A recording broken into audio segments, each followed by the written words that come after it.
მოცა გეტყვით მე 1 2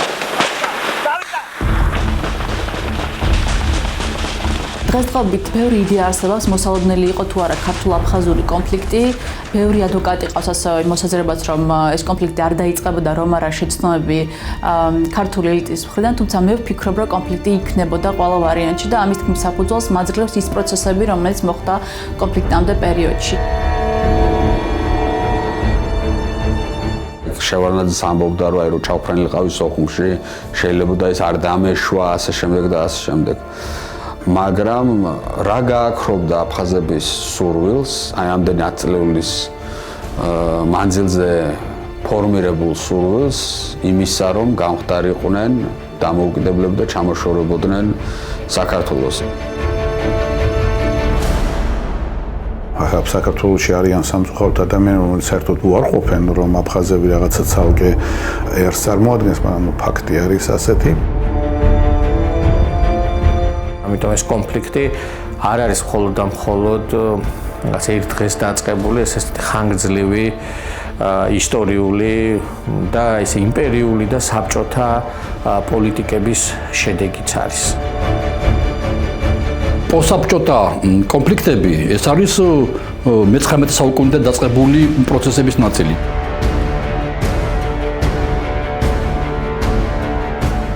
ანუ ეს არ არის ის, რომ მხოლოდ და მხოლოდ მოსკოვმა შეძლო ამის პროვოცირება. არა, შეძლო იმიტომ, რომ ეს არსებობდა.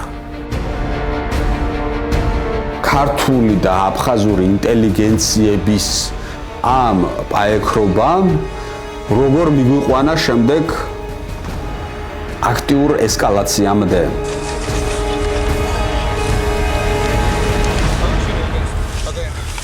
აკაემი რაღაცა მომეცი რისიც პირებიც კაზაკ ნახე როგორ უთხრამი ჩაგვავლო დავაი გადავიდე თორე მუხაზლი ჯაშე ქართველებსა და აფხაზებს შორის წინააღმდეგობა გაჩნდა საბჭოთა კავშირში, თუმცა რუსეთის იმპერიაში დაიწყო ის პროცესები, რომლებმაც აფხაზებში წარმოქმნა ანტიქართული განწყობები და მერე შეამზადა აფხაზები საკუთარი თავი გამოერკვიათ ქართველებთან წინააღმდეგობაში. ეს არის საკმაოდ ხანგრძლივი პროცესი და დავიწყებდი ქართული ეროვნული პროექტის ფორმირებით, რომელსაც სათავეში ედგა ილია ჭავჭავაძე და სწორედ აი ამ მე-19 საუკუნეში ხდებოდა გამორკვევა, როგორ უნდა შესულიყვნენ სხვადასხვა ჯგუფები ქართველობის შემადგენლობაში. თუმცა კომუნიკაციის შანსი ქართულ და აფხაზურ ელიტას შორის მოსპო რუსეთის იმპერიამ.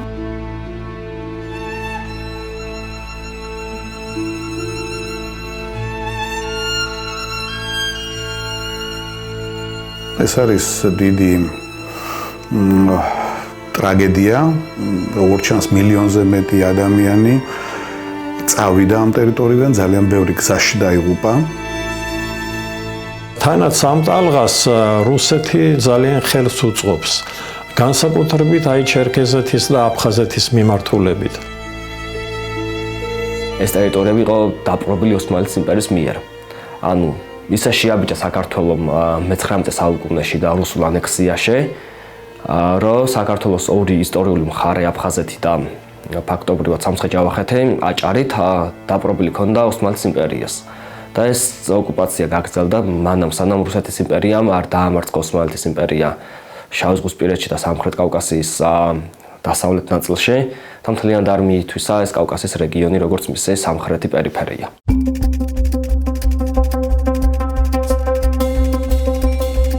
რუსეთის იმპერიას მე-19 საუკუნის 30-იან წლებიდან ფაქტობრივად ერთ-ერთი იდეოლოგია ჰქონდა ეს ქრისტიანული მისია და ცივილიზაცია მთელი იმპერიის ტერიტორიაზე, მე თუმეტეს ეს ეხება კავკასიას, იმიტომ რომ ამ პერიოდის კავკასიაში მიმდინარეობდა საკმაოდ ხანგრძლივი კონფლიქტი ჩრდილოკავკასიელ მუსლიმებსა და რუსეთის იმპერიას შორის და ფაქტობრივად აფხაზეთი როგორც გვიან შუა საუკუნეებში გამუსლიმებული სივრცე რუსეთის იმპერიისთვის არც თუ ასე ვთქვათ კარგ ადგილად აღიქმებოდა და ცდილობდა რომ სხვა საკანონმდებლო თუ სამხედრო ჩარევებით შეემცირებინა აფხაზეთის ტერიტორიაზე მუსლიმთა რაოდენობა.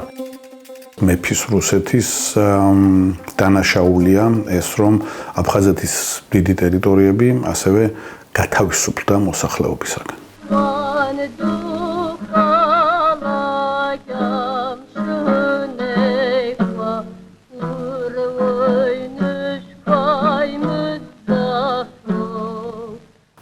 ადვილად მე-19 საუკუნეში ამ მუჰაჯირობის მერე, როდესაც ამ მხარის ეკონომიკური ინტეგრაცია იწყება რუსეთის იმპერიაში, ეს ძალიან მნიშვნელოვანი დეტალია. მეგრელი გლეხები იწყებენ აფხაზი თავადებისგან იჯარით მიწების აღებას და ამის დამუშავებას, ანუ ხდება მოსახლეობის მიგრაცია სამეგრელოდან აფხაზეთის ტერიტორიაზე. ამიტომ ეს გადამწყვეტი მნიშვნელობა, იმიტომ რომ აფხაზური ისტორიოგრაფია ამას აღიქვამს როგორც მეგრელთა მიერ აფხაზეთის ოკუპაციას ან ქართველთა მიერ აფხაზეთის ოკუპაციას. ამიტომ ეს ძალიან მნიშვნელოვანი დეტალია.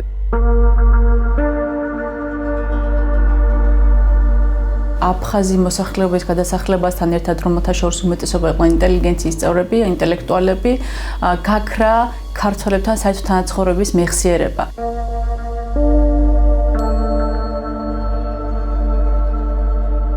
მე-19 საუკუნის ბოლოს უკვე გვაქვს წერილები ქართულ პრესაში და ერთ-ერთი ასეთი წერილი ეკუთვნის უცნობ ავტორს სახელწოდებით სოხუმელი, რომელიც ივაროვდება თედოსახოკია იყო ამ წერილის ავტორი. იგი წერდა, რომ აფხაზებში ყალიბდება ანტიქართული განწყობები, სწორედ რუსული განათლების გამო და ქართველები და აფხაზები კარგავენ ერთმანეთთან კავშირს.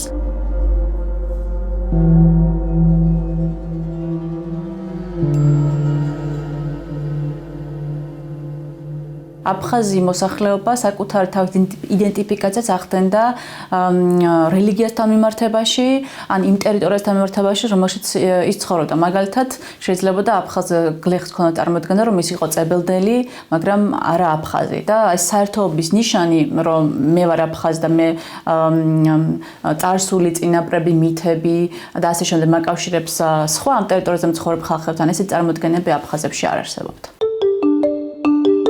მოდერნული აფხაზი ერი იქნება ბევრად უფრო გვიან ვიდრე ქართველები. და ახსნათ ახლა ეს რატო? მოდერნული ერის შექმნისთვის რამდენიმე პრერეკვიზიტი არის აუცილებელი. ეს არის წერა-კითხვის ცოდნა, გავრცელება. ადამიანები ერთმანეთს არ იცნობენ პირადად, მაგრამ რაღაც საერთო წიგნს კითხულობენ, მაგალითად ქართველები, რომელშიც წერია, რომ დავით აღმაშენებელი არის კარგი მეფე, ამას ყველა სწავლობს სკოლაში და ყველა ვთქვათ, რომ დავით აღმაშენებელი არის კარგი მეფე, ხო? აფხაზებს ეს 1918 წლის მდგომარეობით არ აქვთ. აფხაზებს არ აქვთ პრესა. პირველი ქართული გაზეთი დაიბეჭდა 1819 წელს. ხოლო პირველი აფხაზური გაზეთი 1919 წელს, ანუ საუკუნით უფრო გვიან ვიდრე ქართული.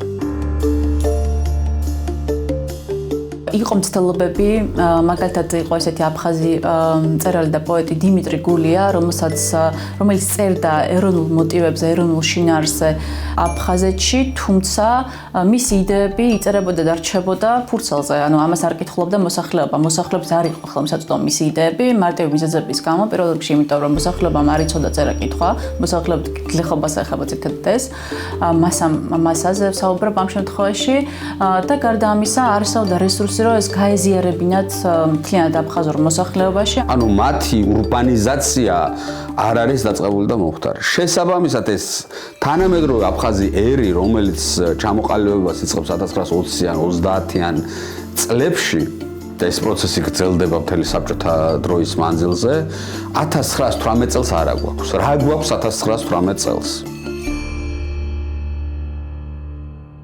მაგალითად, მიწათმფლობელები, ანუ თავადაზნაურობა, მარშანიები, შარვაშიძეები და სხვები. რას შვება ეს ხალხი? რა არის ამათი ინტერესი? ამათი ინტერესი არის, რომ მოხდა რევოლუცია და უნდა თავიანთი ქონების და მიწის შენარჩუნება. მათთვის რუსეთის რევოლუცია აღიქმებოდა როგორც პოტენციური საფრთხე საკუთრების დაკარგვის და ამ მიწების ჩამორთმევის, რომელიც შემდგომ განაწილებოდა გლეხებზე. შესაბამისად 1917-18 წლებში არიან ანტირევოლუციური განწყობის ადამიანები. ისინი მხარს უჭერენ ყველა იმ რეგიონალურ ძალას, რომელიც იბრძვის ან ყოველ შემთხვევაში ეწინააღმდეგება რუსეთის თებერვლის იდეის მონაპოვარს. ეს შეიძლება იყოს რაღაც ეტაპზე ოსმალეთის იმპერია და შემდგომ პერიოდში უკვე ეგრეთ წოდებული თეთრგვარდიული რუსეთი, რომლებიც ბრძოლაში და კონკურენციაში არიან ბოლშევიკებთან.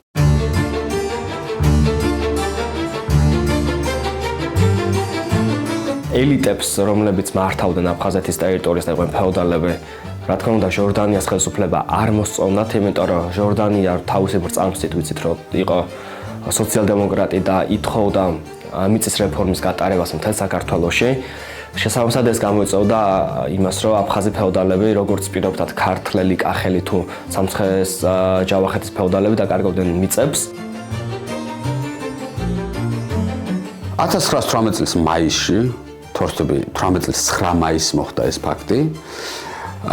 აფხაზი თავადი შარვაშიძე მიდის აფხაზეთში შესულ საქართველოს სახალხო გვარდიის მეთაურთან ვალიკო ჯუღელთან და ეუბნება, რომ მე ჩემს 300 კაცს გამოვიყვან მებრძოლს, დაგახმარებ ბოლშევიკების წინააღმდეგ ბრძოლაში, თუ შენ მიწებს შემინარჩუნებ. ამ საქართველოს ამ შემთხვევაში შენ კი არა, საქართველოს მიწებს შემინარჩუნებს. ჯუღელი ეუბნება უარს რას ქვია, რევოლუცია მოხდა, მთავრობა მიიღო გადაწყვეტილება, რომ მიწები გლეხებს უნდა გადასცეს და ვერაფერს ვერ შეგინარჩუნებთ. შემდეგ ეს ხალხი, აფხაზი თავდაზნაურები მიდიან ოსმალებთან, იქვე მაისშივე, ამ უარის მიღების შემდეგ მიდიან ოსმალებთან კონსტანტინოპოლში და ეხმარებიან ოსმალური დესანტის გადმოსვლას აფხაზეთში. იმიტომ რომ ოსმალეთი მათ მიწებს არ წაართმევს. შემდეგ რამდენიმე თვეში ოსმალეთი მარცხდება პირველ მსოფლიო ომში და ეს ხალხი გადადის გენერალი დენიკინის მხარეს, რომელიც არის ცარისტი მეფის მომხრე გენერალი, რომელსაც ძველი რეჟიმის აღდგენა უნდა. და ეხლა დენიკინის მხარეს იბრძვიან საქართველოს წინააღმდეგ. რატომ? იმიტომ რომ დენიკინი მათ მიწებს არ წაართმევს. მეორე ნაწილი არის გლეხობა, რომლის ძირითადი ნაწილის მიმხრობა ბოლშევიკებმა მოახერხეს, აი ამ ნესტორ ლაკობას ჯგუფმა მოახერხა და ეს თავადობა და გლეხობა არის სრულიად დაპირისპირებული ერთმანეთთან.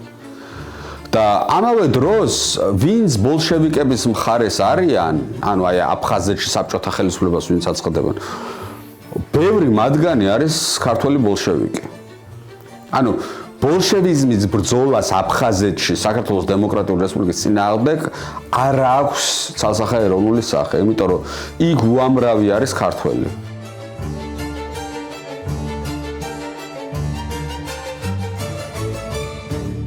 ამიტომ ესე დღევანდელი პარადიგმით ამ აფხაზური საკითხის აღწერა, რომ რაც აფხაზები იყვნენ და საქართველოს უპირისპირდებოდნენ, ხო, ან აფხაზები იყვნენ და საქართველოს მხარეს იყვნენ, ესე არ შეიძლება, იმიტომ რომ თანამედროვე აფხაზები და ის აფხაზები არ არიან ერთი და იგივე ტიპები. ერთი და იგივე მახასიათებლების მატარებლები არ არიან.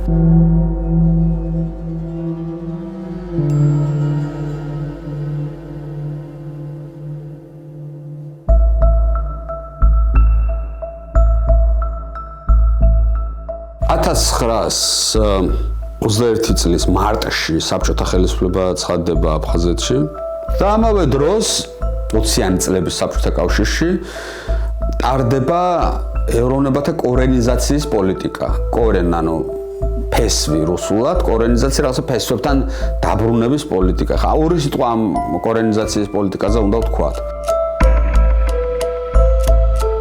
საბჭოთა ლიდერებმა წაახალისეს აფხაზური დამწერლობა, აფხაზური ენა, შეიქმნა ინსტიტუტები, რომლებიც ხელს უწყობდა აფხაზური ისტორიის, ენის და ლიტერატურის შესწავლას. უფრო მეტის კინოინსტალაციების კი ეწყობოდა აფხაზეთში 1920-იან წლების ბოლოს და 30-იან დასაწყისში, რათა ეს კულტურული განათლება შეიტანათ ამ საზოგადოებაში.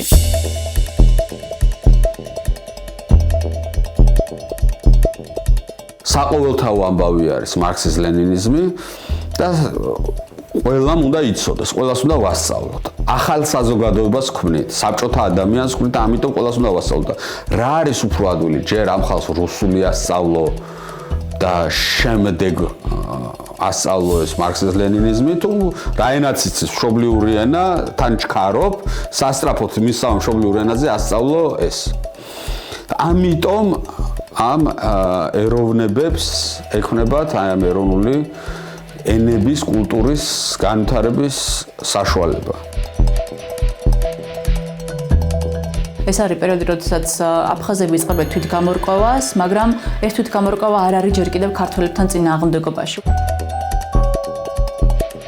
საბოლოო ჯამში 1930-იან წლებში საბჭოთა ლიდერები მიხვდნენ, რომ მათი თეორიული მოსაზრებები არ გამართლდა პრაქტიკაში, ამ ეროვნული სენტიმენტების და წახალისების შედეგად ბევრმა ბოლშევიკმა დაიწყო ეროვნულად ფიქრი და ეს იყო სერიოზული პრობლემა საბჭოთა ლიდერებისთვის. თუკი კორონიზაციის პერიოდში აფხაზებმა მიიღეს ეს გაფართოებული ეროვნული უფლებები, ქართველთა ეროვნული უფლებები პირიქით შეიზღუდა, იმიტომ რომ ქართველებს ჰქონდათ ისტორიული მეხსიერება, რომ ეს იყო აფხაზეთი იყო მათი სამშობლოს ნაწილი და მათ დაკარგეს სამშობლოს ნაწილი. აფხაზები ძალიან ხშირად და რუსული ნარატივი არის ის, რომ 1931 წლამდე თითქოს აფხაზეთის რესპუბლიკა იყო დამოუკიდებელი და შემდგომ ბოროტმოქმედმა ქართველმა სტალინმა ის მიუერთა საქართველოს. სრული ტკნარი სიცრუეა. როგორც წესი ჩვენ ერები, ჩვენს ხმაჩვენს ქართველები ისტორიას ვკითხულობთ როგორც გვაწყობს. რაც არ გვაწყობს ყრით და არ ვიხსენებთ, რაც გვაწყობს იმის ვახდენთ უფრო მეტ გაზვიადებას ამ თემებისას. ესე არ იყო აფხაზეთის საბჭოთა სოციალისტური რესპუბლიკა შედიოდა საქართველოს საბჭოთა სოციალისტურ რესპუბლიკაში, რომელიც თავის მხრივ შედიოდა სამხრეთ კავკასიის, ამიერკავკასიის ფედერაციაში. ანუ რაღაც მატრიოშკა იყო თავისებური. ეს დაიშალა 30-იან წლების შუა წლებში და გაუქმდა ამიერკავკასიის თქვათ ასე ფედერაცია და პირდაპირ საქართველოს გახდა რესპუბლიკა, მოკავშირე რესპუბლიკა საბჭოთა კავშირისა. ხოლო აფხაზეთს მიეცა ავტონომია. უფრო მეტი თავისუფლება მიიღო და უფრო მეტი უფლებები მიიღო სხვათა შორის აფხაზეთმა. ქართველი ბოლშევიკებიც კი მწვავედ ხვდებოდნენ ამ ავტონომიების დაარსების საკითხს.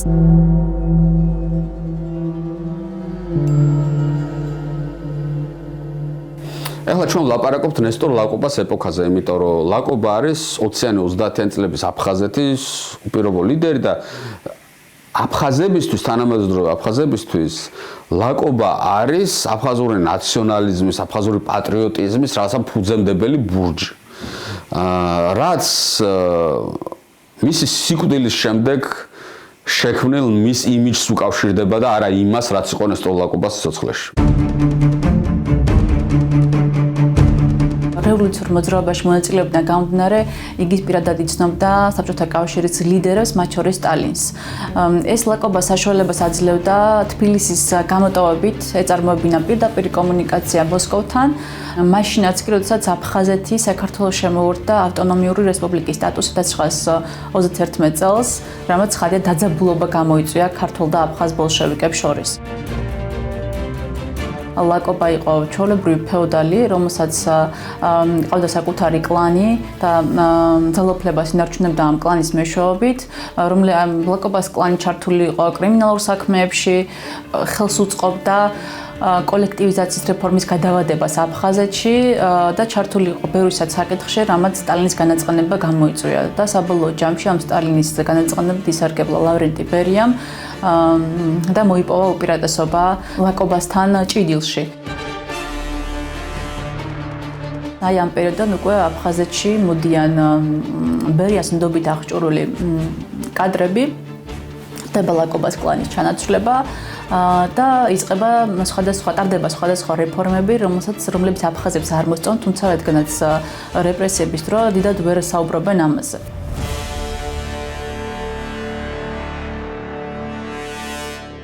აფხაზეთში ბუნება ძალიან მძიმე იყო და ეს საბჭოთა რივიერა ან ქართული რივიერა, როგორც გვინდა ესე დავარქვათ, როგორც ამას მოგზაურები უწოდებდნენ ამ ტერიტორიას, ზუსტად იმით არის შექმნილი, რომ აქ დაიწყო ძალიან დიდი ჩარევები, ანუ გეოგრაფია დაიმორჩილა, ბუნება დაიმორჩილა ამ შემთხვევაში ადამიანმა და რას გულისხმობ ამაში.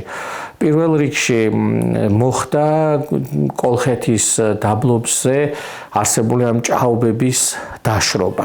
С давних пор мечтал грузинский народ об осушении этих болот, но осуществление этой мечты стало возможным лишь только при советской власти.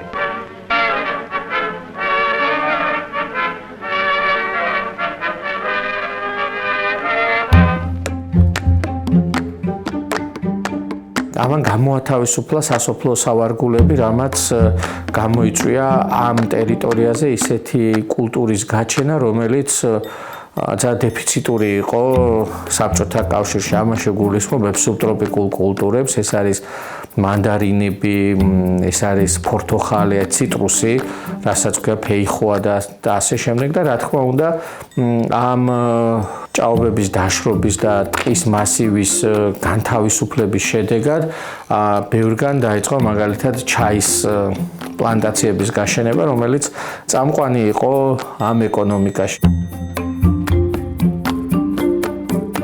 შესაბამისად ამ დიდ სტალინურ აწლეულში იცვლება აფხაზეთის ჯერ ეკონომიკური ქსოვილი, შემდგომ კი უკვე დემოგრაფიულიც, იმიტომ რომ ცხადია ამ ხელა ინფრასტრუქტურულ თუ ეკონომიკურ ძალისხმევას სჭირდება ადამიანური რესურსი, ინჟინრები, მუშები, არქიტექტორები, აგრონომები, რომლებიც აითვისებენ აფხაზეთის აუთვისებელ ლანდშაფტსა თუ სანაპირო ზოლს.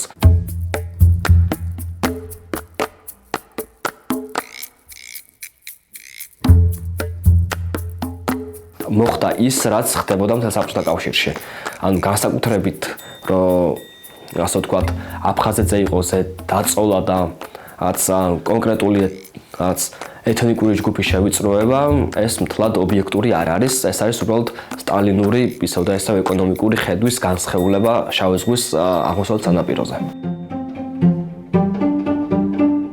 1930 წლების კავკასიაში საკითხი იყო შემდეგნაირად.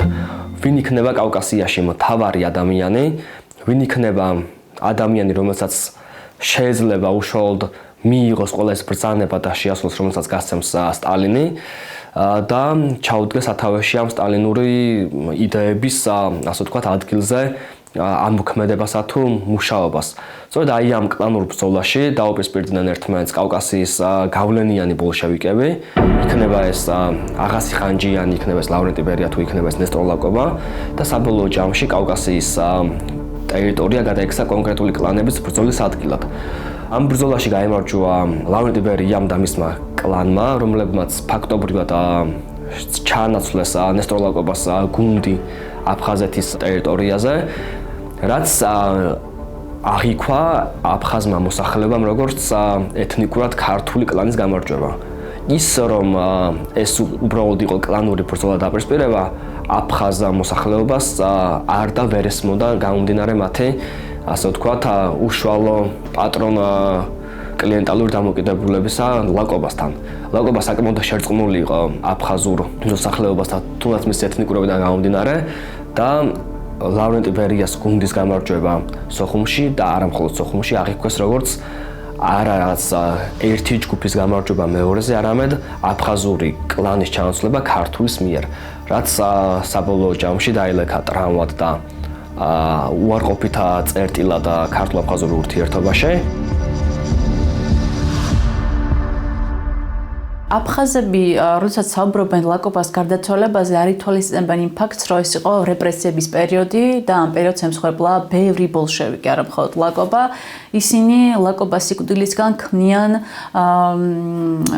ეროვნულ ტრავმას, რომელშიც საქართველო და ქართველობა რეპრეზენტირდება როგორც აფხაზეთის მტერი, რომელსაც სურს აფხაზების განადგურება, ფიზიკური განადგურება. და ამას დაემატა მეორე, გამძაფრა, როცა 40-იან წლებში ხდება აფხაზური სკოლების გადაყვანა ქართულ ენაზე. მაშინ ჩვეულებრივი ამბავი იყო მთელ საბჭოთა კავშირში მცირე ერების სკოლები გადაიყვანეს შედარებით მსხვილი ერების ენებზე, ძირითადად რუსულ ენაზე გადაიყვანეს. ვინაიდან ქართული ენა შეიტანეს რუსულის ნაცვლად, სხვაგან შეიტანეს რუსული. მაგალითად, მთელ რუსეთის ტერიტორიებზე, ბაშკირეთში, სათათრეთში, ამ ავტონომიებში რუსული ენა იყო წამყვანი, დომინანტი, დამპყრობლური ენა და აფხაზეთში ეს გამოჩნდა ქართული ენა.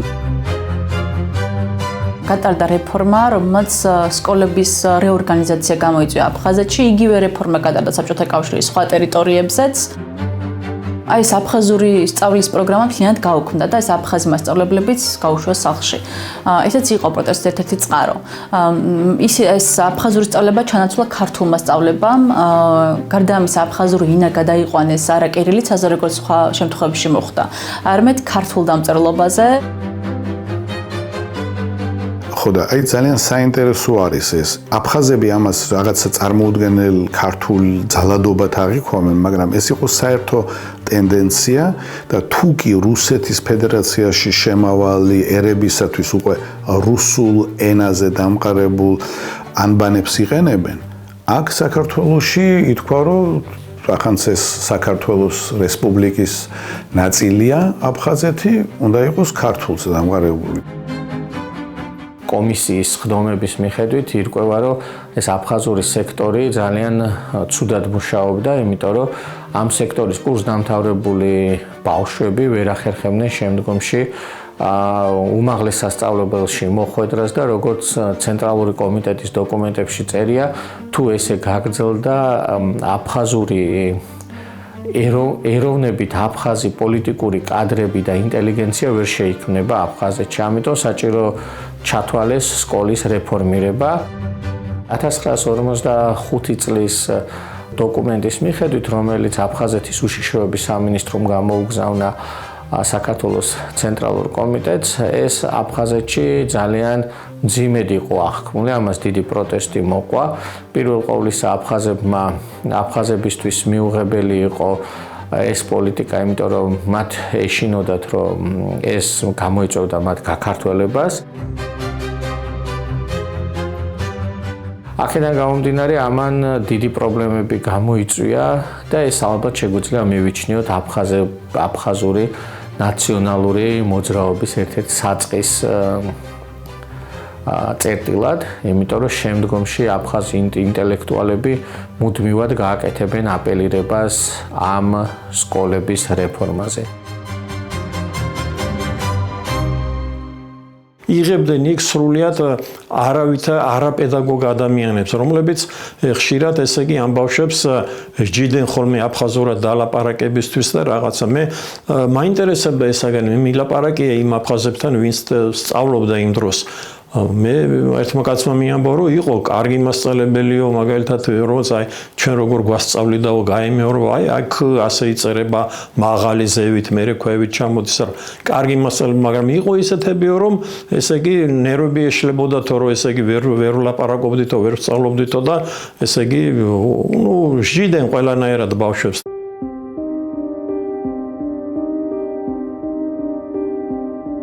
ყველა ეს ცალკეული რეფორმა აფხაზებისთვის იყო სიგნალი, რომ რაღაც იცვლება მათთან დამოკიდებულებაში და საბჭოთა კავშირი მათთან სხვანაირად იწყებს ლაპარაკს, რაც არ იყო ტყუილი. ამიტომ იმას, რომ მათ წაართვეს ავტონომია ქვია რესპუბლიკა ოდესღაც, დაემატა მათ წაართვეს ენაც. თუმცა ესე არ იყო აფხაზურ ენაზე ლაპარაკი მიღებული იყო, მაგრამ სკოლებში ძირითადად მაინც მინდირობდა თუ შეიძლება ასე თქვა, სწავლება ქართულად, რაც იყო მათთვის შეურაცხყოფელი და ამან ძალიან გააუცხოვა აფხაზური და ქართული, თქვათ ასე, ერთობა, რაც საუკუნეები მანამდე მოდიოდა. და შესაბამისად, სტალინის და ბერიას პოლიტიკამ სწორედ რომ გამოკვება ჩასახა და განავითარა აფხაზური ნაციონალიზმი.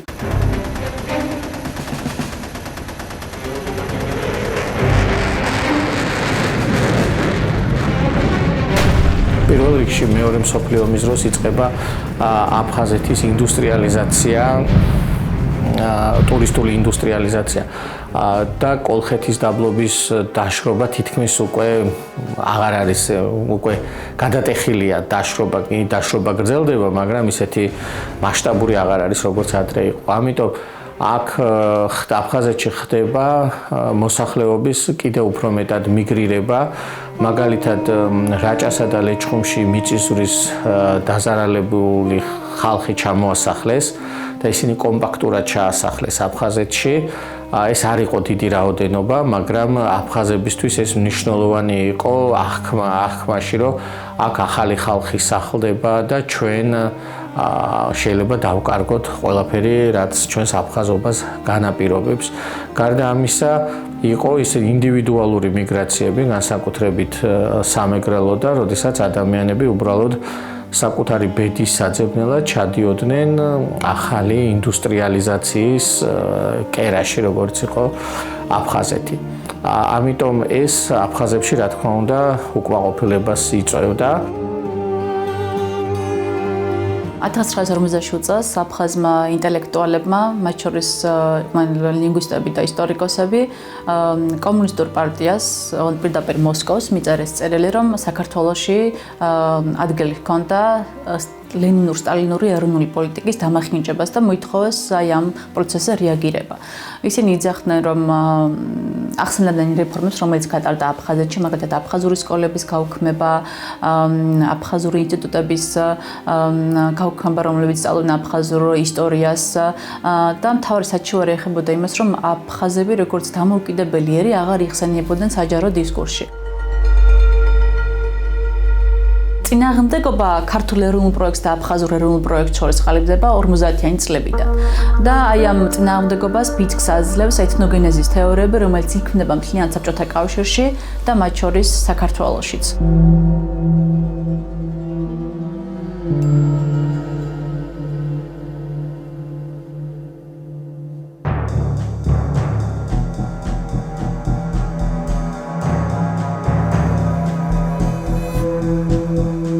ეთნოგენეზის ნარატივები საბჭოთა კავშირში შეიქმნა მეორე მსოფლიო ომის კონტექსტში, რადგან სტალინის სრულ დაიჩვენებინა საბჭოთა ერების უწყვეტობა საბჭოთა კავშირის ტერიტორიაზე და ეს იყო აბსოლუტური სიგიჟე.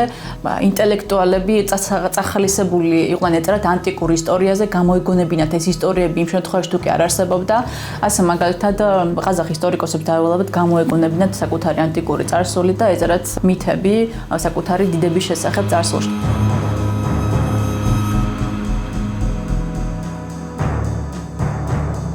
აი ამ პროცესში ქართულმა ლიტერატურაცოდნე პავლე ინგოროყვამ დაწერა აფხაზთა ეთნოგენეზის თეორია 1950 წელს გამოვიდა სტატიების სერიის ერთ-ერთი ნაწილი, რომელიც აფხაზთა სამეფოს ეხებოდა და მასში აღნიშნა, რომ შუა საუკუნეების აფხაზები იყვნენ ქართველი ტომები.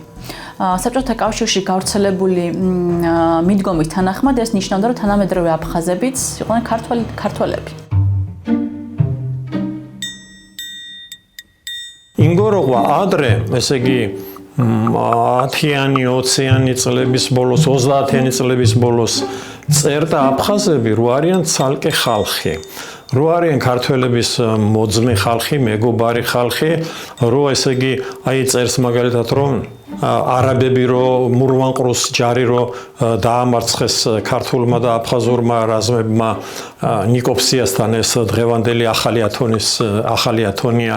აი ესო ქართველებიო, აფხაზებიო საქართველოშიო ძალიან მაშინ პოპულარული გახდენო და აი ესეთი წერს. ქართული დინასტიაცო ხომ ნახევრად აფხაზური იყო. ანუ ის პირდაპირ ხაზს უსვამს რომ აფხაზები და ქართველები ეს არის სხვადასხვა ხალხი, მაგრამ ძალიან მოძმე ისეთი მოყვარული ერთმანეთის და ამიტომაც მათ ისეთი საერთო ისტორია აქვთ და რაღაც. აი ესეთი იყო პავლე ინგოროყვას პოზიციები. მაგრამ 40-იანი წლების ბოლოს, როდესაც დაიწყო უკვე გიორგი მერჩულეს წერა, უკვე მან სხვანაირი პოზიცია აჩვენა. რა წერია ახლა ამ წიგნში? ასე იწყება ეს ექსკურსი, რომ დღევანდელ ქართულ მეცნიერებაში არასწორი შეხედულება არის აფხაზეთზე. პირდაპირ ვთქვათ, მცდარი შეხედულებები აფხაზეთის ისტორიაზე, რომ სინამდვილეში ძველი აფხაზები იყვნენ ქართველები და შემდეგ წერს იგი მე-17 საუკუნეში მოხდა მთიელი ჩრდილოკავკასიელი მთიელების ჩამოსახლება. სხვა შორის ის არ წერს, ვინ არც ჩერქეზებს არ წერს, იმიტომ რომ ზოგჯერ მოყავთ ხოლმე რომ ჩერქეზები ჩამოსახლდა, ასე წერს ინგოროყვაო. ეხლა რახან აფსუა შემოვიდა მოდაში, აფსუებსაც არ ახსენებს ინგოროყვა. კავკასიის მთიელები ეს ამბობს და მათ დაერქვათ აფხაზებიო. პავლე ინგოროყვას წიგნის გამოცემას მოჰყვა ფაქტობრივად ჯერ დისკუსია თბილისში და გამოხმაურებები. მეცნიერების ნაწილი ფიქრობდა, რომ ინგოროყვას არგუმენტები აფხაზთა ჩამოსახლების შესახებ არც თუ ისტორიული იყო და ხშირ შემთხვევაში ის იყენებდა არასწორ მეთოდოლოგიას საისტორიო მეცნიერებაში. და მეტიც კრიტიკა იყო იმაზეც, რომ თავად ინგოროყვა არ იყო ისტორიკოსი და ეკიდებოდა ეხებოდა ისეთ თემებს, რომლებიც არ იყო მისთვის ახლობელი და ნაცნობი. ქართულ მეცნიერებაშიც ეს 1989 წლამდე არ იყო მიღებული საერთოდ. ეს აფხაზეთის ისტორიკოსებს შორის იწვევს დიდ პროტესტს, მაგრამ ეს არ არის პროფესორი ნინგო როყვას აკადემიური კრიტიკით განპირობებული. რეალურად ეს პროტესტი არის განპირობებული იმით, რომ თუ თუ ტიტულარული ერი, ანუ ავტოქტონური ერი იღებს ყველა პრივილეგიებს ამა თუ იმ ტერიტორიაზე და თუ ჩვენ ინგო როყვას თეორიას მივიჩნევთ ჭეშმარიტად, მაშინ გამოდის, რომ აფხაზებმა უნდა დაკარგონ ეს პრივილეგიები, რაც მათ აქვთ ამ ტერიტორიაზე. ეს არის ამ თეორიის კრიტიკის მიღმა არსებული შიშები. ეს აფხაზები არიან ჩამოსული სტუმრები. ანუ ინგო როყვას თეორიის მიხედვით, მაგრამ ყველაზე ცუდ დროს გამოვიდა ეს წიგნი.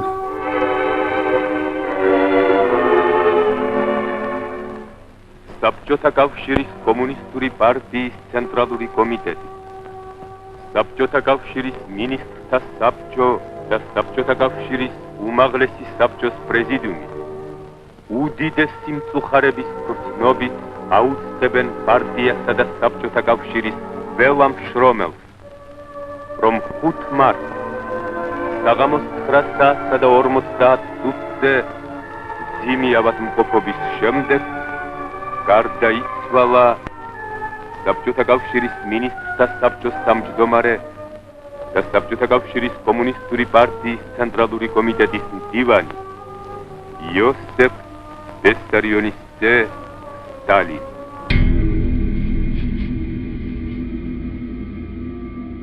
ამ წიგნის გამოსვლა რამდენიმე თვეში ხრუშოვი გმობს სტალინის კულტს და იწყება დესტალინიზაციის პროცესი და შესაბამისად ყველა იმ შედეგის აღმოფხვრის პროცესი, რაც სტალინის და ბერიას პოლიტიკის შედეგად იყო გატარებული, მათ შორის აფხაზეთში.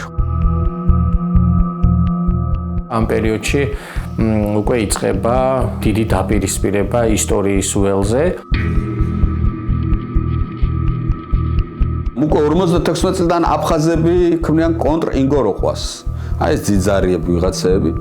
იქ იქმნება აფხაზეთის ისტორიის სახელმძღვანელოები, სადაც წერია, რომ ავტოქტონური ერი ერთადერთი არიან აფხაზები, ხოლო ქართველები არიან დამპყრობლები, ჩამოსულები.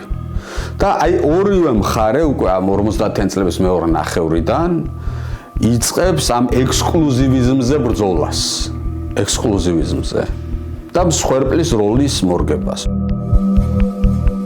მეორე მნიშვნელოვანი პროცესი ამის გაგრძელების იყო, რასაკვირველია, ნიკო ბერძენიშვილის ნაშრომი, როდესაც მან თქვა, რომ ფეოდალურ ხანაში აფხაზები ისევე ღებულობდნენ მონაწილეობას გაერთიანებული საქართველოს შემადგენლობაში და ცხოვრებაში, როგორც სხვა დანარჩენი სუბიექტები და ამას მოყვა მნიშვნელოვანი დეტალი აქ აღინიშნოს, რომ თბილისში სასწავლებლად მყოფი აფხაზი სტუდენტების პროტესტი, იმიტომ რომ მათ დაიწყეს ამის პროტესტი, ანუ ელიტაში ხდება ეს ნაციონალური პროექტების იმპლემენტაცია და ელიტა უკვე ნაციონალისტურად არის აფხაზური განწყობილი და ეს ნაციონალიზმი თუ საქართველოს შემთხვევაში იბადება პეტერბურგთან და შემდგომში მოსკოვთან ურთიერთობაში, აფხაზური ნაციონალიზმი იბადება ზუსტადაც რომ თბილისთან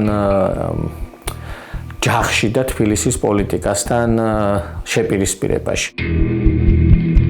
და ეს ჭიდილი არის კალმით ახლა ხო? ახლა საბჭოთა კავშირი არის და იქ საბჭოთა სახელმწიფო ძლიერი არის საკმარისად და იქ აფხაზების და ქართველების ომს არავინ დაუშვებს, თუმცა ეს ბრძოლა და ომი მიდის კალმით. და ეს პავლე ინგო როყვას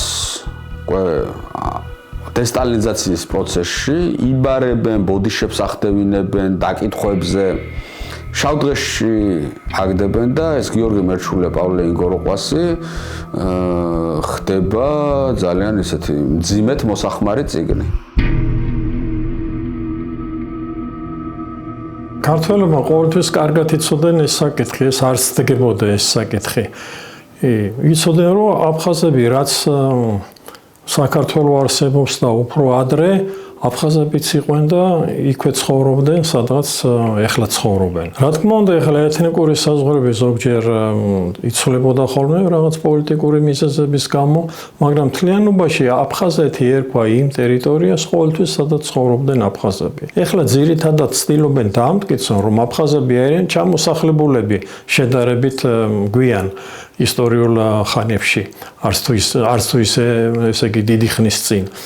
რაც არასოდეს არ ყოფილა. არ იყო არავითარი აზრი, რომ აფხაზები არიან ვიღაც ჩამოსულები, ვიღაც ესე იგი უცხოები.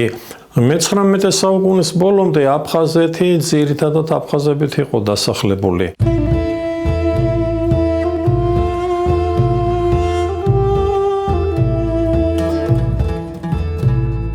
თავადაზნაურობა რომ იკრიბებაო, ისინი ერთმანეთში აფხაზურად ლაპარაკობენო, იმიტომ რომ მიაჩნიათ რომ აფხაზური ენა არისტოკრატიული ენა არისო. ეს ეხება მე-19 საუკუნის შუა ხანებს ეს ჩანაწერი. სახლშიო, ოჯახშიო მეგრულად ლაპარაკობენო, ხოლო ეკლესიაო ქართულად არისო და წირვა ლოცვა ქართულად მიმდინარეობსო. აი ასეთი მდგომარეობა იყო სამურზაყანოში.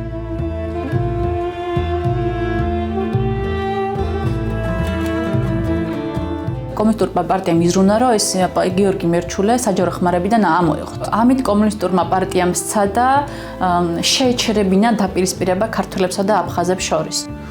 თუმცა ქართველებმა ეს ხო 59 წელს რო გამოვიდა, ხო წაიკითხეს და ამ დროს ქართული ნაციონალიზმის არსებობს და იმედენა დამკვიდრდა ინგოროყვას თეორია ქართულ კოლექტიურ მეხსიერებაში, რომ აი დღეს რომ გავიდეთ ქუჩაში ჩვენ, საშუალო სტატისტიკური ქართველი გავაჩეროთ, რომელსაც არ გაუგია პავლე ინგოროყვას სახელი და გვარი.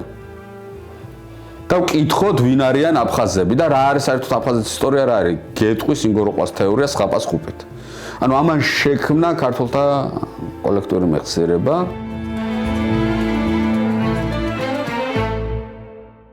სტალინის გარდაცვალებამ და შემდგომ მისმა დაგმობამ ნიკიტა ხრუშჩოვის მიერ საბედისწერო როლი ითამაშა ქართულ-აფხაზურ პოლიტიკურ ურთიერთობებში. ყველა რეფორმა, რომელიც აფხაზეთში გატარდა, აფხაზებმა აღიქვეს როგორც სტალინსა და ბერიას მიზანმართული ქმედება, რათა დაიჩაგრათ აფხაზები და რათა მოეხდინათ მათი დისკრიმინაცია.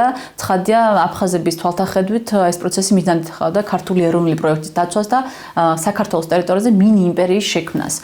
ეს ნარატივი იბადება საბჭოთა სისტემაში 50-იან წლების ბოლოს და 60-იან დასაწყისში და უკვე 80-იან წლებში აფხაზი ელიტა იყენებს ძალიან კარგად აფხაზი მოსახლეობის მობილიზაციისათვის ქართველების წინააღმდეგ. დიდება ბელად, ვინც კრემლის ცაზე უგდავარს კლავად წინავს და ელავს, ვინც მოგვიტანა ეს სილამაზე. დიდება ბელად, ვინც შეგვაყარა მთელი მსოფლიოს ბედით შაგრული, ვინც ამ დიდებულ ჟამს აქ შეგვყარა და ამღერა ჩვენი ჩანგური.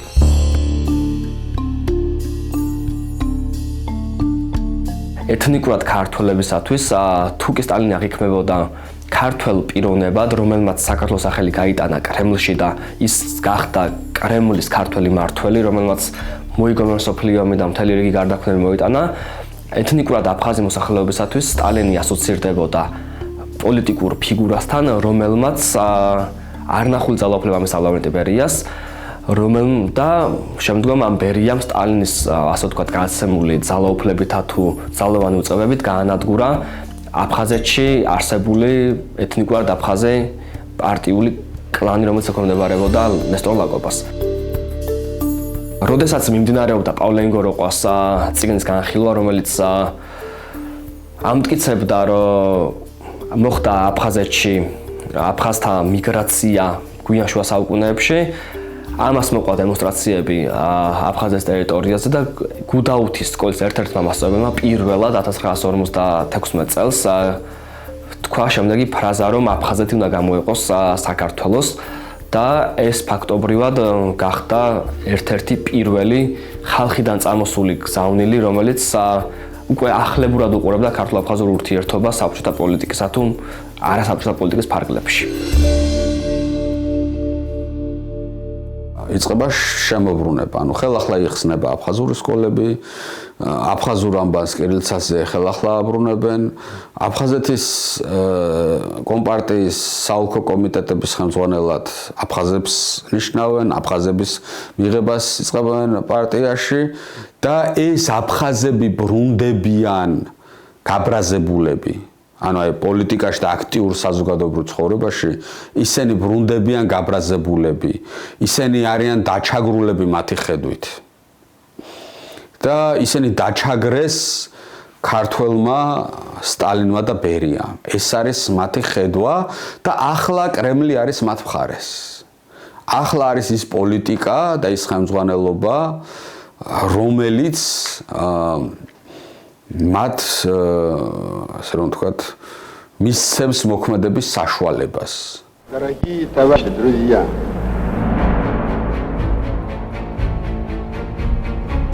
ამ პროცესს გაუცხოება მოდის უკვე 70-იან წლებამდე გაბრაზება თან ხუშოვის პოლიტიკა ანტიქართული ანტისტალინური ხუშოვის პოლიტიკა გადაეზარდა ანტიქართულში და ამას ყველა აღიარებს და ყველგან ჩანს რომ ხუშოვი არ იყო ახტასებული ქართველებით პირდაპირ თქვა და ბუნებრივია მეტყურადობას აქცევდა აფხაზებს ისვენებდა აფხაზეთის ტერიტორიაზე ბიჭვინთაში და შესაბამისად ეს გარკვეულწილად კიდევ მეტად ხელი შეუწყო აფხაზების რაღაცა განსაკუთრებულების განცდას და მოსკოვთან პირდაპირ მიბას.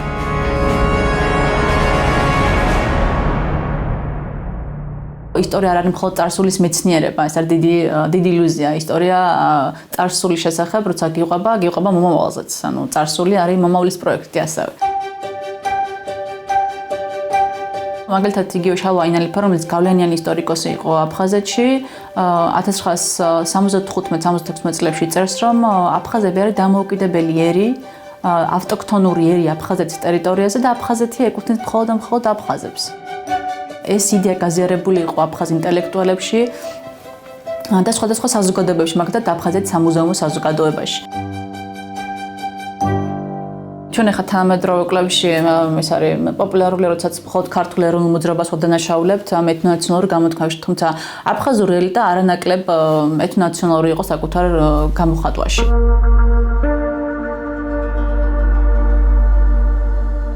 ჩვენ როცა საუბრობთ ხოლმე იმაზე თუ რა ხდებოდა საქართველოში პერიოდში ხშირად გვეშლება ხოლმე და საუბრობთ ხოლმე თბილისის კონტექსტში მაშინ როცა რეალურად საქართველოში მეორე პოლიტიკური ცენტრი არსებობდა და რომელსაც სოხუმი ერქვა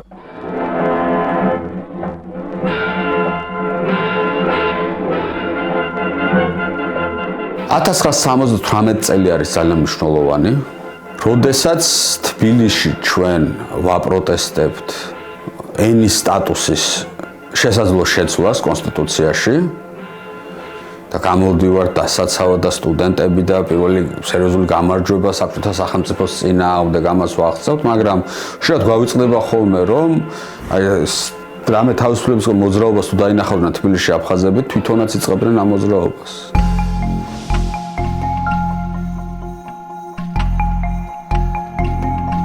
აქედან იწყება ჩვენი პრობლემები. ეს აქ არ იყო კათოლიციზმული აფხაზების განსაკუთრებით ოსებს ჯერ კიდე ამ საკითხებისთვის არც ხელა თქვათ ასე აფხაზებისათვის სერიოზული სიგნალი იყო, რომ ქართველები ფიქრობენ მხოლოდ თავის ნაციონალიზმზე. არა აფხაზების ნაციონალისტები არიან, მათ თავის ისტორია აქვთ, კულტურა აქვთ, თავის ლეგენდები აქვთ, მითები აქვთ როგორც ჩვენ და იწყებენ მოძრაობას, რათა ასეთ რეალობაში ჩვენ ცხოვრება არ გვინდა. აფხაზები ითხოვენ უნივერსიტეტში თავის სექტორს, აფხაზურ სექტორს, აფხაზურ თეატრს, აფხაზურ ტელევიზიას და ასე შემდეგ. და რა ხდება აქ, რომ როდესაც თბილისშიც ქართველი კომუნისტები ჩვეულებრივი ნაციონალისტები არიან. როდესაც თბილისთან მოდიან და თბილისი უარს ეუბნება, ისინი მიდიან მოსკოვთან მერე. და მოსკოვს თხოვენ ამას. და მერე მოსკოვი აწვება თბილისს და აიძულებს დათმობებს. და აფხაზები სწავლობენ ამ გზას, რომ თბილისთან ლაპარაკს აზრი არ აქვს, მოსკოვთან დავიაროთ. სოხუმში აბსოლუტურად სხვა კონტექსტი იყო, რადგანაც თუ ქართველები აი ამ კონსტიტუციაში ხედავდნენ პრობლემას, რომელსაც ისინი უნდა შეწინააღმდეგებოდნენ, აფხაზებისთვის ეს ახალი კონსტიტუცია იყო შანსი იმისთვის, რომ მათ გაეტარებინათ საკუთარი ინტერესები და მიეღოთ სტატუსის ცვლილება. დეკემბერი იყო, როცა აფხაზებმა გააგზავნეს მოსკოვში წერილი, სადაც აფხაზები კვლავინდებურად ბრალსდებდნენ ქართველებს სხვადასხვა ისტორიული არგუმენტებით და მათ ესე თქვა პასიურად მიყავდათ საკუთარი ლოგიკა იქით, რომ სტატუსი უნდა შეცვლოდა აფხაზეთს. მთელი ტრიგერი პრობლემა არის ის, რომ აფხაზებმა დაინახეს, რომ ქართველებს ჩვენ ვერაფერს ხელდა ვერ გავაგდებინებთ. ქართველები არ არიან მზად ჩვენ დაგვითორ, მაგრამ თუ რუსეთში ვივაჭრებთ, თუ რუსეთს ვიჩინოთ რუსეთში, მოსკოვში, მოსკოვი შეეშინდება, მოსკოვს არ უნდა ხა პრობლემები კავკასიაში, ამიტომ მოსკოვი თავში ჩაუკაკუნებს ქართველებს და ქართველები მოგალ სამკუთხედი იქნება მანკიერი, რაც იყო ყველაზე დიდი შეცდომა საქართველოს და დღემდე შეცდომა გრძელდება. თბილისმა ძალისმიერი გზით უპასუხა და მათ ფაქტობრივად დააკავეს ყველა ან მოხსნეს მათ თანამედროვეებიდან ყველანი, ვინც აწერდნენ აი ამ წერილს ხელს.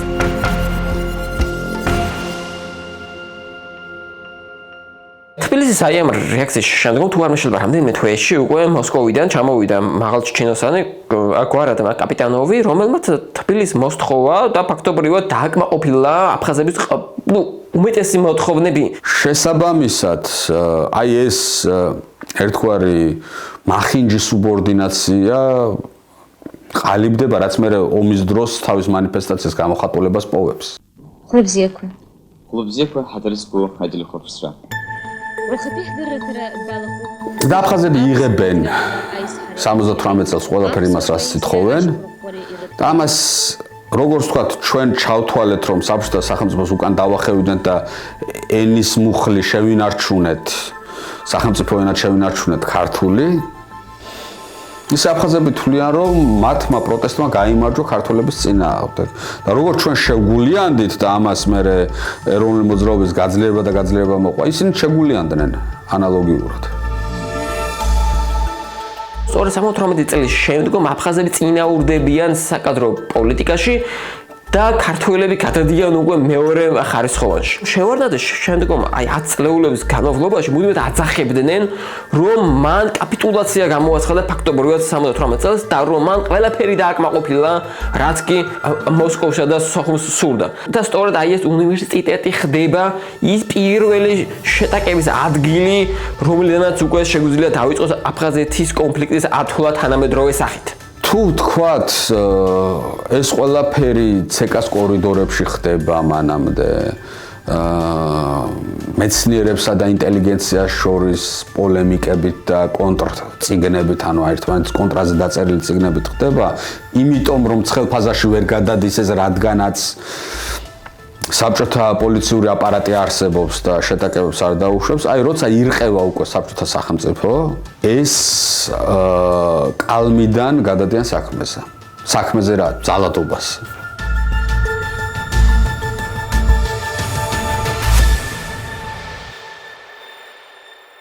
რამ გამოიწვია მდგომარეობის ასეთი დაძაბა? რა მოხდა აფხაზეთის ავტონომიურ რესპუბლიკაში? 18 მარტს გუდაუთის რაიონის სოფელ ლიხში აფხაზეთის სახალხო ფრონტმა გამართა აფხაზი მოსახლეობის მრავალათასიანი თაფლობა. დღის წესრიგში იდგა ერთი საკითხი: აფხაზეთის ავტონომიური რესპუბლიკის სტატუსის შეცვლა. წინადადება აფხაზეთის ავტონომიური რესპუბლიკის სტატუსის შეცვლის შესახებ მიუღებელია.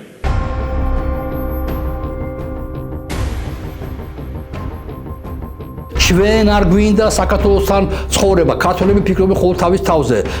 ჩვენ გვინდა გამოვეყოთ საქართველოს და ცალკე რესპუბლიკა ვიყოთ, როგორც ვიყავთ ოდესღაც 30-იან წლებში. ეს არის მთავარი კონცეფცია აი ამ ლიხნის წერილისა. ხართ ლენინისტები, ხართ რეფორმატორები, ლენინის სიტყვებით იწყება პირდაპირ ლიხნის წერილი სხვათა შორის. ხართ რეფორმატორები, კეთილინებეთ და გაგვიგეთ ჩვენს ბოლოს აფხაზებს არ გვინდა ქართველებთან ცხოვრება. თოხიანი გლეხიდან დაწყებული აფხაზეთის საოლქო კომიტეტის უმაღლეს ეშელონებამდე დამთავრებული იქ არიან. იმიტომ რომ ამ დროს, აი თუ თქვა 18-21 წლებზე ვამბობდით, რომ მოდერნული ნაციონალიზმი აფხაზეთში არ გვაქვს, 1999 წელს უკვე ეთნონაციონალიზმი, შეიძლება ითქვას ეთნოშოვინისტური ნაციონალიზმი არის აფხაზეთში განვითარებული და გამეფებული. თავის მხრივ არ უნდა დაგვაიწყდეს რომ ამ დროს უკვე ყარაბაღში ომი მიდის და ის რომ სომხებმა უკვე ნაწილობრივ მსგავსი წერილი გააგზავნეს მოსკოვში, იმიტომ რომ ისინი აი ამ მოსკოვში მიმდინარე საკონსტიტუციო ცვლილებებში ხედავდნენ შანსს, რომ შეეცვალათ ყარაბაღის სტატუსი. დაახლოებით მსგავსი პროცესი არის არძიმბას თავში და აფხაზების თავში და ისინი აგზავნიან მსგავს წერილს მოსკოვში. და იწყება 9 აპრილის წინა 4 აპრილი იწყება, რითაც ანტისაფხაზური გამოდის დემონსტრაციები, რაც ნელა-ნელა მერე ვიღაც 5-6-7 აპრილს იტყვის, რომ აფხაზები რა შუაში არიან, ეს მოსკოვია ყველაფერში დამნაშავეს, მოსკოვის ბლანდი ყველგან და ყველაფერშია და ამიტომ აფხაზებს თავი დავანებოდა, დავარტყათ პირდაპირ მოსკოვს და თქვათ, რომ არ გვინდა ჩვენ ასე სახელმწიფოში ცხოვრება და გამოვეყოთ.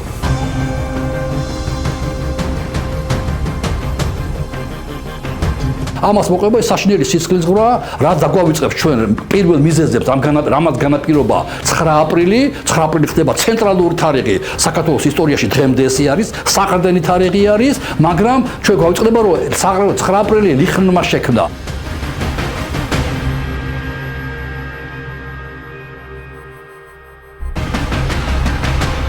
აპრილის შემდეგ აფხაზეთში კიდევ უფრო მძიმდება მდგომარეობა, რადგანაც თუ თქვათ გარკვეული პოლიტიკური პროცესი დასრულდა თბილისში, აფხაზეთში არ დასრულებულა.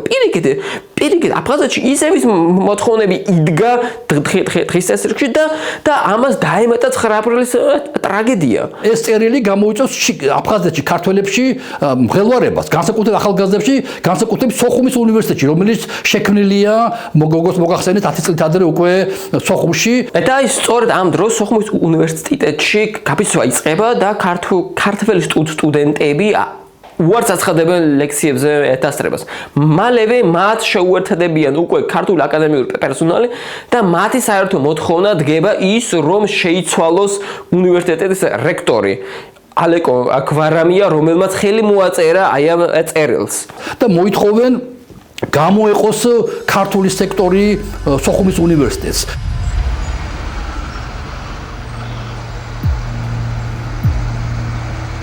ივნისში უკვე გაფიცული არის სოხუმში ქარხნები, თეატრი, უნივერსიტეტი, დაძაბულობა არის ძალიან მაღალი და რა ხდება ამის შემდეგ?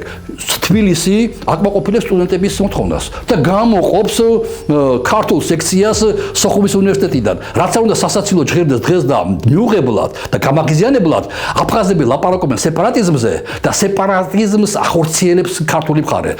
ანუ ეს იყო წარმოუდგენელი რაღაცა, ხო, რომ აფხაზებს რო ეკნათ ეს ყველაფერი უნდა გაგვეკეთებინა, რომ ეს არ დაგვეშვა. იმიტომ რომ ეს არის სეპარატიზმი. და პირიქით შენ აკეთებ სეპარატიზმის პრეცედენტს. მთელი მოძრაობა იყო აფხაზური, რომ არ შეიძლება გაყოფა, არ შეიძლება ჩვენი გაყოფა ეს გამოიწვევს დაძაბულობას. ეს აფხაზები ასე მოუწოდებენ პირდაპირ ქართულს, რომ გამოგვეყოფით, არ გვინდა ეს არა საჭირო. ანუ თვითონ კი ლაპარაკობენ საქართველოსდან გამოყოფაზე, მაგრამ შიგნით აფხაზეთში გაყოფების წინააღმდეგია. თავისთავად ეს შესასწავლი უნიკალური ფენომენია. ამას მოყვება მთელი კასკადი. მე ფეხბურთის გუნდი გაიყოფა. სოხუმის დინამო და ქართველი ფეხბურთელები გამოდიან. გაიყოფა მწერალთა კავშირი, გაიყოფა თეატრი გაიყოფა. ტელევიზიაში და რადიოში პრობლემებია, ცალკე მუშაობენ ქართული და ცალკე მუშაობს ვითომ აფხაზური რუსული რედაქციები. და ყველა ამ გაყოფის ინიციატორები ქართველები არიან. ძალიან მნიშვნელოვანია ეს. და ამაზე როგორც წესი არ გვიყვარს ხომ ლაპარაკი.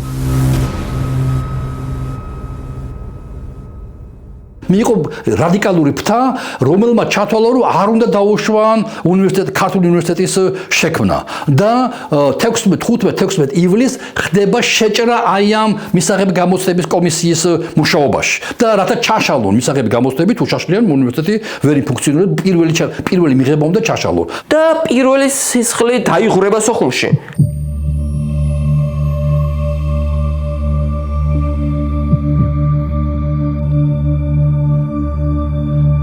რაღაცა ხმებით სამეგრელოში, ზუგდიდის რაიონში, მარტვილში, წალენჯიხაში ასე შემდეგ სამეგრელოში ჩადის ინფორმაცია, რომ ქართველებს არბევენ სოხუმში. და დაიძრება სამეგრელოდან გარანტირებული ასობით ადამიანი, მამაკაცები, ახალგაზრდა მამაკაცები ძირითადად სოხუმისკენ. ამიტომ საბჭოთა კავშირია, არსებობს ყველგან საბჭოთა სტრუქტურები, საბჭოთა ჯარები, ამიტომ გალიცგასთან, მდინარე გალიცგასთან, არხთან, ცნობილი ადგილი არის გალიცის კარგად, ხდება საბჭოთა შეერაღებული ძალების მიერ ჩაკეტვა გზის და ზუგდიდიდან დაძრულ მოსახლეობას ქართველებს არ აძლევენ საშუალებას გადავიდნენ გადალახონ გალიცღა. ჩვენ არ უნდა დაგვაიტყდეს რომ ეს არის 1989 წელი და რომ ეს არის საბჭოთა კავშირი და მას არაფერში არ აწყობს პირველი აფხაზეთის სტატუსის გადახედვა, იმიტომ რომ თუ აფხაზეთის სტატუსი გადაიხედება, იგივეს მოითხოვს ყველა. მაგალითად, ყარაბაღის კონფლიქტში მოსკოვი პირველ ეტაპზე მხარს უჭერს აზერბაიჯანს. ისინი აზერბაიჯანს აიარაღებენ და საკუთარი და საბჭოთა შეიარაღებული ძალები პირდაპირ სამხედრო ოპერაციებს არ ხორციელებენ სომხების წინააღმდეგ. რატომ? იმიტომ რომ მათ არ აწყობს სტატუსის გადახედვა, იმიტომ რომ ისინი ხვდებიან, რომ მას ექნება ჯაჭვური ეფექტი. ეს არის პირველი პოლიტიკური სისხლი 15-16 ივლისი 89 წლის. და აი ამ დაიღუპება 16-მდე ადამიანი. დაახლოებით 10 ქართველი და 6 აფხაზი. ვოვა ვეკუა აშკარად მოკლულია შეგნებულად კეფაში ჩარტყმული რაღაც ბლაგვი საგნით. ვოვა ვეკუ არის ამ დროს ეროვნული მოძრაობის ერთ-ერთი მკაფიო ლიდერი აფხაზეთში. არის მერაბ კოსტაბას ძალიან ახლო მეგობარი. ჩვენ მაინც ვიპოვის გზას აფხაზი ხალხის გულებისაკენ. სწორედ ამ ეროვნული მოძრაობის დროს ზურაბ ჭავჭავაძე იყო ის ადამიანი, რომელსაც აფხაზებიც პატივს სცემდნენ და იყო ადამიანი, რომელიც იქ ჩადიოდა ხოლმე, იქაურებს ელაპარაკებოდა. აფხაზეთი საქართველოს განუყოფელი ორგანული ნაწილია და ვერავით არის ჩაჭკანი, ვერავით არის ფარი და ვერავით არის ახვლილი. ჩვენ ამ მიდას ვერ დამოგვაჭრის. მაგრამ მერე როდესაც ზურაბ ჭავჭავაძემ ჯერ იმ ავტოკატასტროფაში მოხვდა, სადაც რომელსაც ემსხვერპლა მერაბ კოსტავა და შემდგომში სამთავროში გარდაიცვალა. აი ესეთი ფიგურებიც, რომლებიც შესაძლებელი იყო აი ამ აფხაზურ-ქართული დიალოგში მისაღები ყოფილიყვნენ აფხაზებისათვისაც ესეთი ადამიანებიც დავკარგეთ. აშკარად ჩანს, რომ ვიღაცა ცდილობს ეროვნული მოძრაობის ლიდერები გაანადგუროს და ეს არის რა თქმა უნდა ჩანს კარგად აი ამ ეპიზოდში. აი ამ დროს რადგანაც მოსკოვის ინტერესებში არანაირად არ შედის კიდევ ერთი ცეცხლის კერა, ისინი შეიარაღებულ ძალებს გაუშვებენ აფხაზეთში, გამოსხდებენ საგანგებო მდგომარეობას და დაწყნარებენ სიტუაციას. მოკლედ 1989 წლის ზაფხული უკვე მასობრივი დაპირისპირების ასპარეზი არის მათ შორის სოხუმის ქუჩებში და ოჯახები იყოფიან. სამეზობლოები იყოფიან. აფხაზების ოცნება რომ გახდნენ დამოუკიდებლები და აი ამ თავარ მტერს ქართველებს ჩამოშორდნენ, უფრო და უფრო ახლოვდება.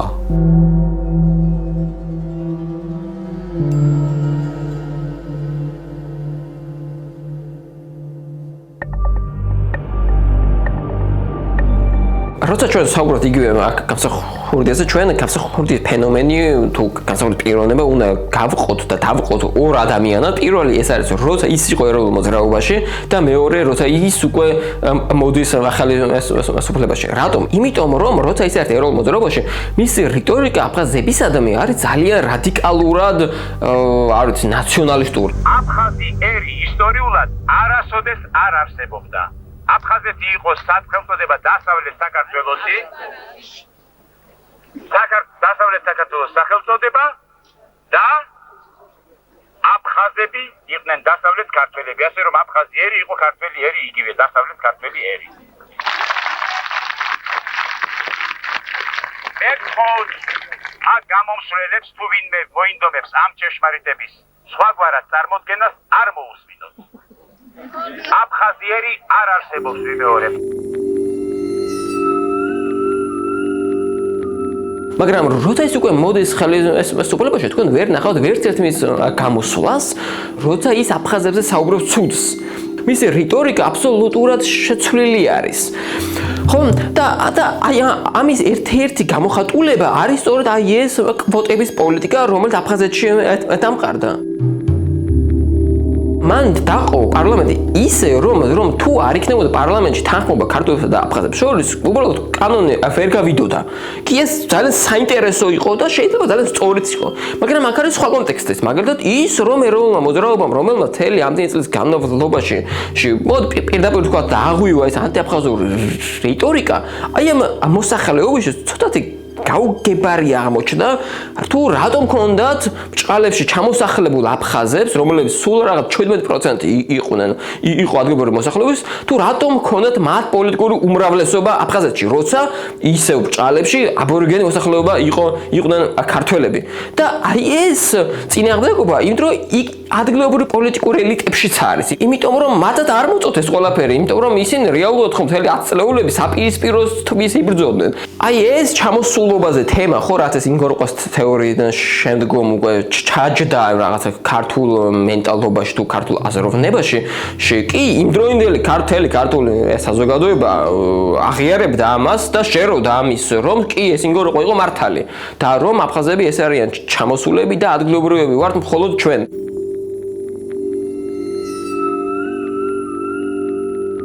გამსახურდიას აი ამ რიტორიკის ცვლილებით ის ვერ შეძლებდა საზოგადოების ცვლილებას, ხომ? და აქედან გამომდინარე კი ეს საზოგადოებას გაუჩნდა პასიური წინააღმდეგობა და მათთვის გაუგებარი იყო თუ რატო ქონდა 17% აფხაზს უფრო მეტი ადგილი და ძალა პარლამენტში ვიდრე ქართველებს.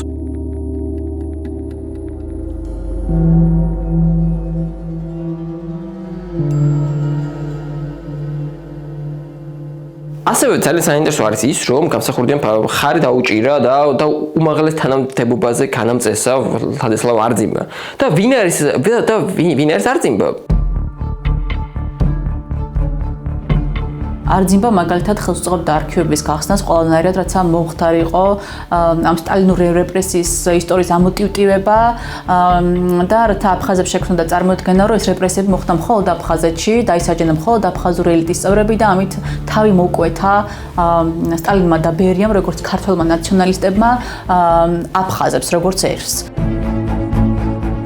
მან აღადგინა პირველი საბჭოთა კონსტიტუცია, რომელშიც აფხაზეთის სტატუსი გათანაბრებული იყო საქართველოსთან. და ყველას აღქმაში აი ამ კონსტიტუციის აღდგენა ნიშნავდა იმას, რომ აფხაზეთი უნდა გამოჰყოფოდა საქართველოს. და სწორედ აი ეს იქცა იმ თავარ წყალგამყოფად, როცა თბილისმა უკვე დაიწყო ფიქრი, რომ როგორმე აფხაზეთში სიტუაცია კონტროლის ქვეშ უნდა აიყვანა.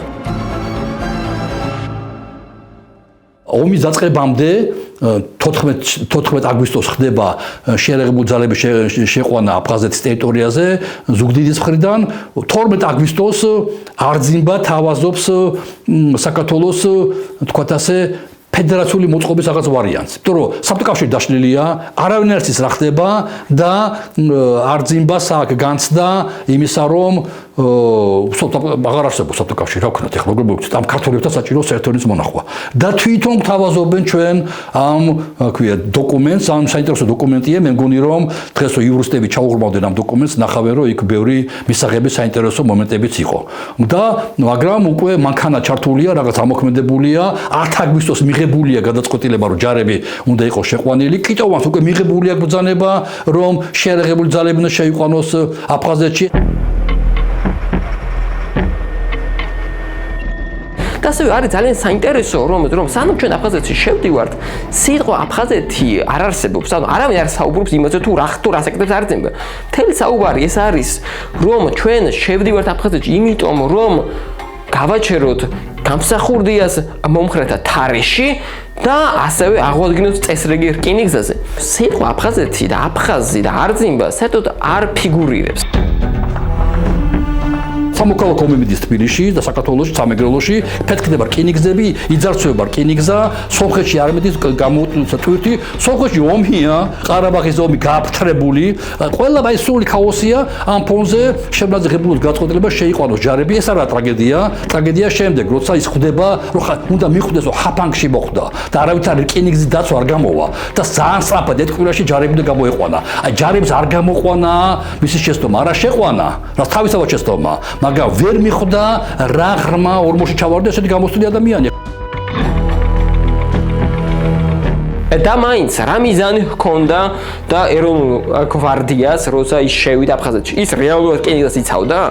კი, მათ რეალური მიზანი და მთავარი მიზანი იყო, რომ დაეცვა რკინიგზა, მაგრამ რა თქმა უნდა, მას ჰქონდა შიდა განშტოებაც პირველ რიგში, რომ აფხაზეთში შესული ჯარი ავტომატურად გავლენას მოახდენდა და აფხაზებზე და ავტომატურად შეაწყვეტინებდა სეცესიის პოლიტიკას და მეორე, რა თქმა უნდა, კი, მას ჰქონდა სამოქალაქო ომის განზომილებაც, რადგანაც სწორედ აი ამ სამხედრო დემონსტრაციით ის არა მხოლოდ მოაგვარებდა აფხაზეთის საკითხს, არამედ სავარაუდოდ მოაგვარებდა კიდევაც გაფსახურდიას მომხრეების საკითხსაც და შევარდნაძე და მთლიანი საქართველოს საბჭო გაიმყარებდა ძალაუფლებას მთელ საქართველოში.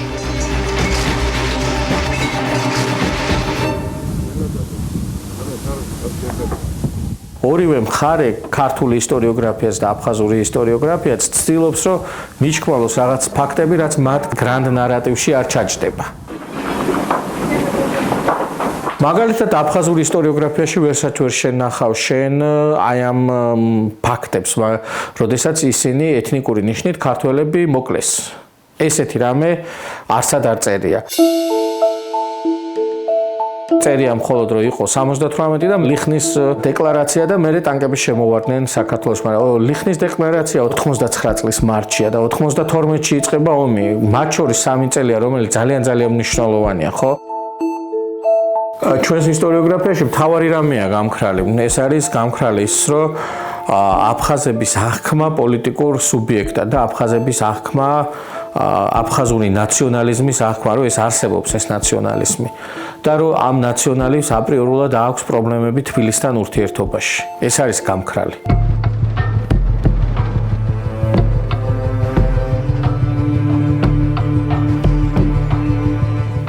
როცა ჩვენ საუბრობთ უკვე აფხაზეთში შესვლაზე, აი აქ არის უამრავი შეკითხვა არის, რომელსაც ვერ პასუხობთ, ხო? და ვერ პასუხობს მათ შორის იმდროინდელი პოლიტიკური ელიტაც ვერ პასუხობდა, ხო? მაგალითად ის თუ რა სამხედრო ამოცანა იყო დასმული გვარდიისადმი. რატო ისროლეს აფხაზებმა? უნდა შევსულიყავით თუ არა ქალაქებში? რატო შევედით სოხუმში? სად იყო კიტოვანი? ხო? რა როლი ითამაშა აი ამ პროცესებში რუსეთმა?